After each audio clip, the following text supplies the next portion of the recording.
반갑습니다. 오늘도 안타깝지만 교당에서 뵙지 못하고 이처럼 화면으로 인사드리게 되었습니다. 그동안도 그러해왔지만 더욱더 간절한 마음으로 하루속히 코로나19가 우리 삶에서 완전히 종식되는 그날이 하루빨리 당겨지기를 법신불전에 다시 한번 간절히 기원 올려봅니다. 오늘 우리가 함께 생각해보고자 하는 주제는 왜 진리적 종교인가입니다. 더 명확하게 말씀드리면 왜 진리적 종교의 신앙이어야 하는가입니다. 코로나19가 전 세계를 뒤덮은 지 짧지 않은 시간이 지났습니다. 코로나19가 발생할 때만 해도 저희들은 감기처럼 하루가 지나면, 다음 주면, 한 달이 지나면 우리 곁에서 떠나가 줄 것이라 기대했습니다. 그래서 초기에 방역을 위해서 애쓰시는 일선 공무원 여러분과 의료진 여러분, 그리고 질병관리본부의 모든 분들에게 저희들이 엄지척을 하면서 감사와 존경의 박수를 보내드렸고, 그분들을 통해서 그리고 국민들의 협조를 통해서 반드시 코로나19가 하루빨리 떠나갈 것이라는 기대와 기도로 살아왔습니다. 그럼에도 불구하고 유감스럽게 코로나19는 아직도 우리 곁을 떠나지 않고 있고 전 세계 이 지구가 마스크를 써야 되는 상황에까지 이르게 되었습니다. 이처럼 코로나19가 전 세계를 뒤덮고 있는 이런 상황 속에서 웃지 못할 에피소드들이 많습니다. 코로나 확진을 받은 게 아니라 코로나19로 인해서 무서워서 밖을 나가지 못하고 집안에만 있다 보니 주방, 거실, 소파, 다시 주방, 거실, 소파를 무한 반복하는 가운데 살이 확진 자라는 그런 웃지 못할 에피소드가 전해지기도 하고, 또한 얼마나 코로나19가 지긋지긋했으면 시중에는 코로나19 접근 금지라는 부적까지 나돌고 있었습니다. 이 화면은 중국의 한 디자이너가 고안해낸 캡슐입니다. 지금은 우리나라뿐만 아니라 전 세계 인류가 밖에 나갈 때는 마스크를 쓰고 있죠. 그러나 코로나19가 종식되지 않는다면 머지않은 미래에 이처럼 집 밖을 나갈 때는 마스크가 아니라 저런 캡슐 같은 장비를 갖추고 나가야 될지 모르겠습니다. 아무튼 방역 수칙을 잘 지켜서 우리 국민 모두가 합력해서 이 코로나19를 물리치지 못한다면 얼마 지나지 않아 마스크가 아닌 저런 캡슐을 뒤집어 쓴 많은 사람들이 거리를 누비는 모습을 보게 되지 않을까 큰 우려가 들기도 합니다. 이처럼 전 세계가 코로나19로 인해서 전 인류가 마스크를 쓰고 고통받고 있는 이때에도 세상을 돌아보면 참으로 안타까운 상황이 많이 일어나고 있습니다. 정치가에서는 보수와 진보가 서로의 주장을 내세우며 싸우고 있고, 정부와 의료진은 각자의 주장을 강대강으로 끝없는 파국으로 치닫고 있습니다. 그나마 다행인 것은 오늘 그 협약식을 통해서 다시 의료진들이 현장으로 복귀한다고 하니 정말 감사하고 다행스러운 일이 아닐 수 없습니다. 우리 일반 국민들도 마찬가지입니다. 코로나19를 대응하는 모습을 보면 참으로 천차만별입니다. 어떤 분들은 이처럼 마스크도 철저히 착용을 하고 또 안전거리도 잘 지키면서 상대방을 바라보지 않고 줄을 잘 서서 버스를 타는 분들이 있는가 하면 흔히 턱스크라고 하죠. 마스크를 턱에 걸친 채 휴대폰으로 침을 튀기면서 큰 목소리로 저렇게 통화를 하니 주변에 있는 사람들은 참으로 불편하고 걱정스러운 일이 아닐 수 없습니다. 젊은이들은 어떨까요? 정부의 방침에 따라서 답답하지만 집안에서 음악도 듣고 책도 읽으며 혹은 차도 한 잔 마시면서 슬기로운 집콕 생활을 하는 우리 멋진 청년들이 있는가 하면 집콕 생활의 답답함을 못 이겨서 저녁이면 이처럼 밖으로 뛰쳐나와 식당에 빈자리가 하나도 없을 만큼 꽉 들어찬 채로 마스크도 하지 않고 이렇게 어울리는 모습들을 보이기도 합니다.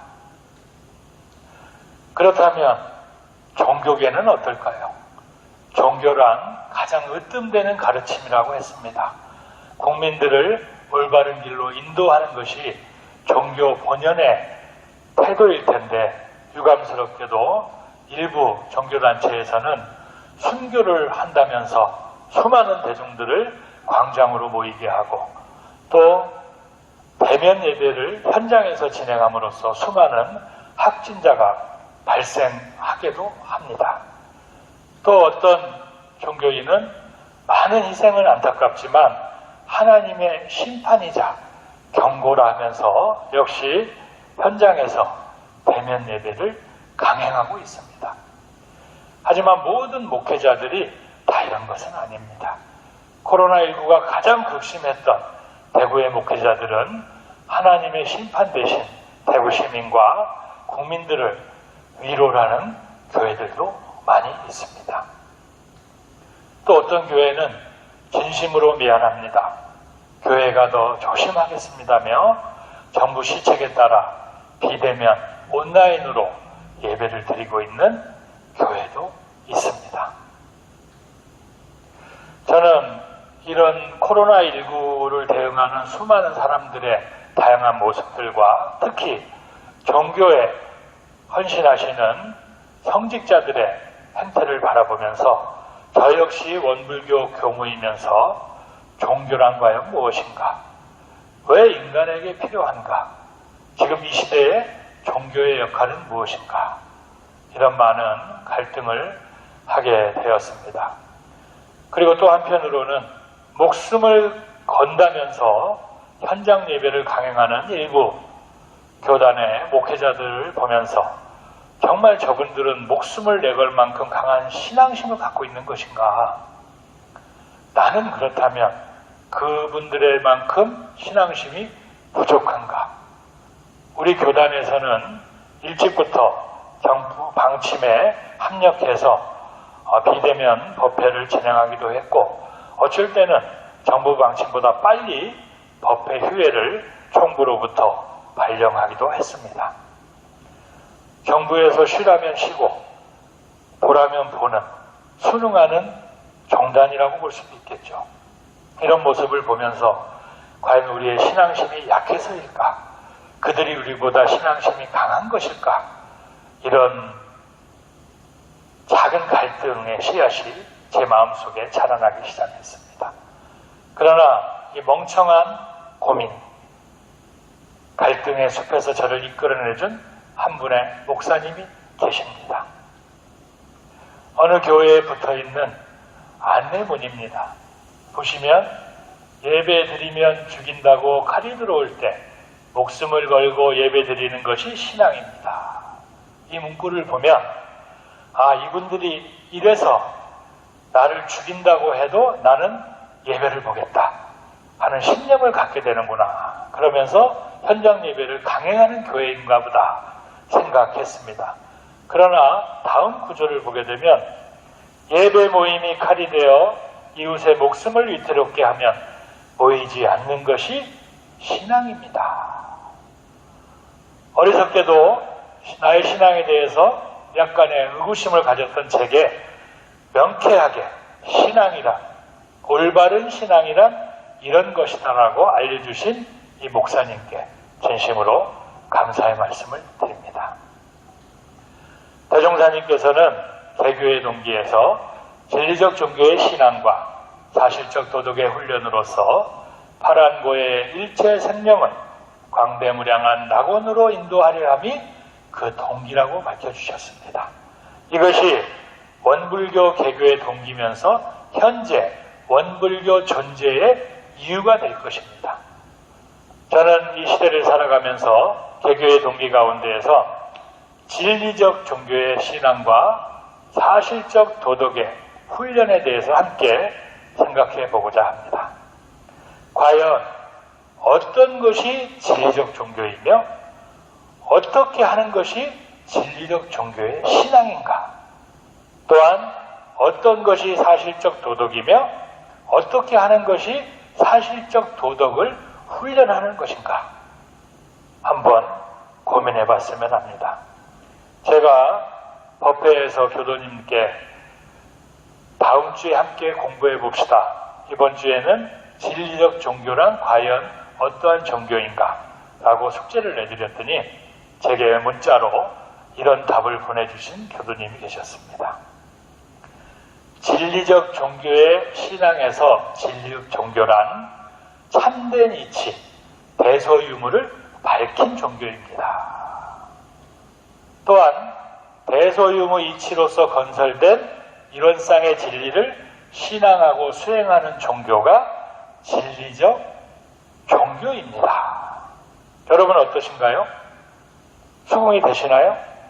저는 이 답을 보내주신 교도님은 오랜 세월 원불교 신앙과 수행에 정진해 오신 분이고 그에 못지않게 교리 연마도 열심히 하신 분입니다. 그런 분답게 제 개인적인 소견으로는 아주 교도다운 정답을 내놓으셨다라고 생각이 듭니다. 또한 사실적 도덕의 훈련에 대해서는 12예의 일로서 살아가는 인생사를 진리, 마음작용 원리를 바탕으로 각자의 인격을 향상시키는 훈련이라고 답해 주셨습니다. 저는 이 역시 원불교 교도가 내놓을 수 있는 아주 구성이 잘된 명답이라고 생각을 합니다. 하지만 저는 여기서 한 가지 질문을 던지고 싶습니다. 여러분은 이 교도님이 적어 보내주신 이만큼의 답을 하실 수는 있는지, 혹은 이 답을 읽어보면서 하고 잘 이해는 되시는지. 아마 모르겠냐고 물어보면 모르지는 않습니다만 아는 걸 얘기해라 보면 잘 대답하기가 어려우실 거고, 아냐고 물어보면 모르지는 않지만 안다고도 하기가 어렵다고 답하시는 교도님들이 많이 계시지 않을까 생각이 됩니다. 우리 교도들도 이러한데 이러한 답을 일반 대중에게 이것이 진리적 종교고 이것이 사실적 도덕이며 우리 원불교에서는 이러한 진리적 종교를 신앙하고 이러한 사실적 도덕을 훈련한다라고 설명을 해준다면 과연 그들이 그분의 손을 잡고 원불교의 문으로 발걸음을 뗄 수 있을까 하는 겁니다. 한마디로 우리는 알아들을 수 있는 언어이지만 많은 대중들은 알아듣기 힘든 표현이라는 거죠. 그래서 저는 일단은 대종사님의 말씀을 전하기 전에 일반인들이 들어서 쉽게 이해할 수 있는 보편적인 그런 풀이를 한번 해보고자 합니다. 먼저 진리적 종교의 신앙과 사실적 도덕의 훈련을 하나하나 뜯어서 살펴보기로 하겠습니다. 진리적 종교에 있어서 진리란 무엇인가? 우리의 이론상 진리장에 보면 잘 나와 있지만 오늘은 보편적인 풀이를 해본다고 말씀을 드렸습니다. 진리의 사전적 의미는 현실이나 사실에 분명하게 맞아 떨어지는 것입니다. 만약에 현실이나 사실과 부합되지 않고 맞아 떨어지지 않는 것은 진리가 아니라는 거죠. 또 하나, 보편적, 불변적으로 알맞은 것을 뜻한다. 보편적이라고 하는 것은 남녀노소 누구나 에게 가능하다는 얘기고, 불변적이라는 것은 시대가 바뀌더라도 보편적, 불변적으로 통한다는 겁니다. 자, 그러면 이 진리에서 적자를 하나 붙여보면 어떻게 될까요? 진리적 종교라고 하지 않습니까? 진리 종교가 아니라. 그럼 진리적을 붙이게 되면 어떻게 되냐? 참된 이치의 성질을 떼고 있는 것이다. 참된 이치를 진리라고 볼 때 그 진리의 성질, 성격을 가지고 있는 것을 진리적이다. 이렇게 얘기할 수 있겠습니다. 그러면 진리적 종교에 있어서 종교는, 진리를 따지기 전에 종교는 무엇인가? 일반적으로 종교란 초자연적인 절대자의 힘에 의존해서 인간 생활의 고뇌를 해결하고 삶의 궁극적 의미를 추구하는 문화 체계를 뜻합니다. 그런다면 진리적 종교의 신앙에 있어서 신앙은 어떨까요? 신과 같은 성스러운 존재를 신뢰하고 복종하는 행위를 말합니다. 줄여서 말하면 믿고 받드는 일이 되겠죠. 근데 저는 여기서 원불교 교무로서 사전적 의미에서 하나를 더 붙이고 싶습니다. 그것은 진리적 종교의 가르침을 실천하는 행위다. 그동안 믿고 받드는 일에 한정이 돼 있었다면 이제는 내가 믿고 받드는 진리적 종교의 가르침을 실천하는 행위가 바로 신앙이라는 겁니다. 우리는 흔히 신앙이라고 하면 이렇게 기도하는 모습을 떠올립니다. 절대자에게 무엇인가 갈구하는 모습, 그것이 바로 믿고 받드는 일이라고 생각해 왔습니다. 그러나 우리 원불교인들은 대종사님께서 밝혀주신 신앙법에 의해서 다른 개념으로 바꾸셔야 됩니다. 우리뿐만 아니라 모든 일반 대중들은 우리 머릿속에 신앙이라고 하면 과거에 그 옛날에 정한수 떠놓고 자식을 위해 기도하시던 두 손 모아 비시던 어머니의 모습을 상상하거나 현대사회에서도 어떠한 종교를 갖든 무엇인가를 빌고 갈구하는 행태를 기도라 생각하고 신앙이라고 생각합니다. 우리 원불교연 역시 법신불전에 두 손 모아 무릎 꿇고 앉아 기도할 때 이런 식으로 기도를 한다면 그것은 대종사님의 뜻과 같지 않습니다.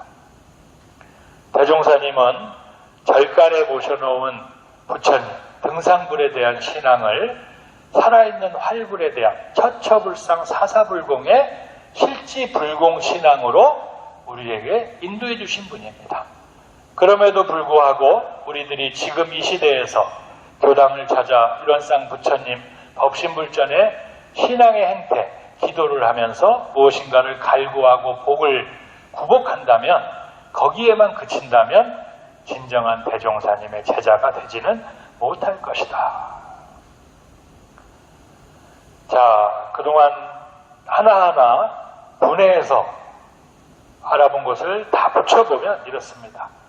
현실이나 사실에 분명하게 맞아떨어지는 참된 이치의 성질을 띠고 있는 것으로 인간 생활의 고뇌를 해결하고 삶의 궁극적 의미를 추구하는 문화 체계를 믿고 받들어 실천하는 것이다. 원불교식으로 이야기하면 일반인들이 못 알을까봐 보편적으로 풀어봤는데 이 역시 쉽지는 않습니다. 이래서 종교가, 신앙이 어려운가 봅니다. 그러나 이거를 좀 줄여서 생각해 보시면 현실이나 사실에 부합하는 참된 이치를 지니고 있는 종교를 믿고 받들고 그 가르침을 실천하는 것이다 라고 마음속에 한번 되새겨 보시기 바랍니다. 저는 여기서 진리적 종교라고 했을 때 현실이나 사실에 분명하게 맞아떨어지는 참된 이치의 성질을 띠고 있는 종교라고 했는데 여기서 한 가지를 더 붙이고자 합니다. 그것은 진리를 설명할 때 현실이나 사실에 분명하게 맞아떨어지는 것이다 했는데 우리는 여기에만 집중하는 경우가 있습니다. 저는 여기에 하나 더 확실하게 우리가 알아야 될 것은 보편적, 불변적으로 알맞은 것. 처음에 말씀드렸듯이 진리라고 하는 것은 보편적이어야 됩니다.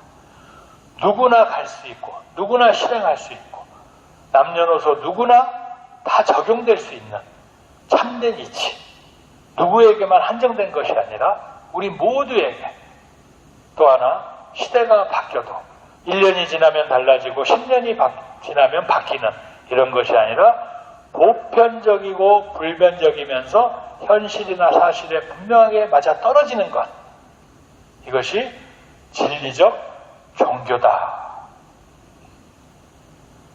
진리적 종교에 대해서 어렵게 생각하지 마시고, 갓난아기도 할 수 있고 노인도 할 수 있고 여자도 할 수 있고 남자도 할 수 있는 가르침을 가지고 있는 종교, 이것이 진리적 종교라고 생각하신다면 조금 더 이해가 쉽지 않을까 싶습니다. 자, 진리적 종교의 신앙에 대해서 우리가 풀어봤습니다. 보편적 불변적이며 현실이나 사실에 분명하게 맞아떨어지는 참된 이치의 성질을 띠고 있는 종교를 믿고 받들어 실천하는 것입니다. 여기에서 저는 여러분에게 스스로를 점검해 보시라 말씀드리고 싶습니다. 여러분이 교존을 펴시고 이론상의 진리와 이론상의 신앙과 이론상의 수행, 이론상 법어를 봉독해 보시면서 내 마음속으로 정말 이 말씀이 보편적인가 혹은 불변적인가, 거기에 내 진심으로 공감이 가는가, 스스로에게 그런 오케이라는 공감이 형성될 때 그것이 참된 이치라고 믿는 마음이 생길 수 있고, 그 믿는 종교를 받들어 실천할 수 있게 되는 힘을 얻을 수 있는 것입니다. 그렇지 않다면 그저 우리는 과거처럼 십자가가 됐든 법신불이 됐든 부처님이 됐든 그 앞에서 복을 빌고 기원하는 과거 선천시대의 신앙 행태를 벗어나지 못할 것입니다. 대종사님께서 원하시는 원불교인은 법당 안에서 기도만 하는 교인이 아니라 법당에서 갈고 닦은 배운 그 교리를 삶 속에서 실천해가는 그런 올바른 신앙, 진리적 종교의 신앙인을 우리에게 요구하신 겁니다. 이제 우리는 진리적 종교가 무엇이고 진리적 종교의 신앙은 어떻게 하는 것인가를 알게 되었으니, 이제 내가 믿는 원불교라고 하는 종교가 과연 진리적 종교인가에 대한 질문에 대해 확신을 얻으시는 것을 노력하시고, 확신을 얻으셨다면 그 확신에 따라 삶에서 실천하는 원불교인이 되시기를 간절히 염원드리면서 오늘 시간을 마치겠습니다. 이번 한 주도 더욱 건강하고 밝은 모습으로 교당에서 뵙기를 기도 올리겠습니다. 감사합니다.